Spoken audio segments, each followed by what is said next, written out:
earthly manner and just become. नमस्कार मंडळी, welcome back to my YouTube channel. तर स्वागत करते मी एका माझ्या व्लॉगमध्ये. आज ना सकाळी बाळासाठी मी शाबू बनवला होता. रात्री भिजू घातला, मस्त भिजला होता आणि त्याला छान शेंगदाण्याचा कूट, मिरची, कोथिंबीर, जिरे घालून मस्त फोडणी दिली होती आणि खायला एकच नंबर झाला होता. ते पण तुपात केला होता ना, तर त्याची चव अजूनच वाढली होती. तुम्ही बघू शकता किती छान दिसतोय. असा मऊ लुसलुशीत शाबू झालेला आहे. असं वाटलं होतं भिजणार नाही, पण तो भिजला होता. आणि आमच्यासाठी पोहे बनवले होते. पोहे भिजू घातले आणि सगळ्यांसाठी पोहे बनवले. त्याच्यात फक्त उभी चिरून मिरची, कांदा आणि कोथिंबीर एवढंच टाकलं होतं. तरी पण खूप टेस्टी होतात. आमच्या इकडे शेंगदाणे कोणी खात नाही, तर शेंगदाण्याने ह्याची चव अजूनच वाढते. 5 ते 6 मिनिटाला झाकण ठेवून थोडा पाण्याचा शिडकावा द्यायचा पोह्यांवर आणि झाकून ठेवायचं. खूप मस्त होतात पोहे. मग सगळ्यांचं आवडलं होतं. मग माझी तयारी, आता प्रेग्नेन्सी आहे तर शहाळं आणलं होतं काल, त्याच्यात खूप सारं पाणी निघालं. 1 ग्लास सकाळी पिले आणि 1 ग्लास दुपारी पिऊन घेतलं.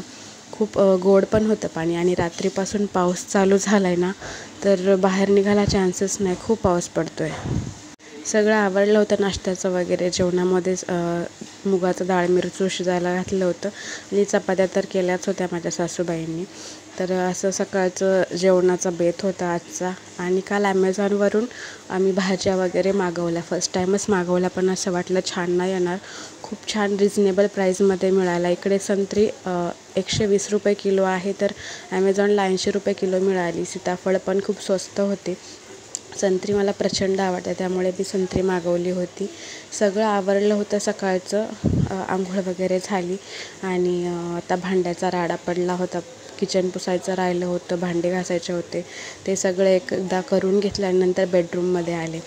बेडरूममध्ये एवढा पसारा असतो ना, जेवढा सगळा घरात नसेल, कारण बाळ एवढं म्हणजे पसाराच करून ठेवतं. हे काढ, ते काढ. आणि अंथरुणाच्या घड्या पण करायच्या राहिल्या होत्या, त्या पण मी करून घेतल्या आणि झाडू मारला. रूम एकदम फ्रेश केली होती.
सायंकाळी आम्ही बाहेर गेलो. मला मॅक्सा जे गाऊन म्हणतात ते घ्यायचे होते.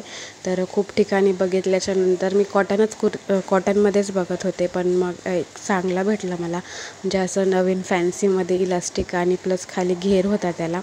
तर ते छान वाटलं, पण खूप जास्त प्राईस होती त्याची. तर म्हटलं बघूया ट्राय करून कसा वाटतो आहे कसं नाही.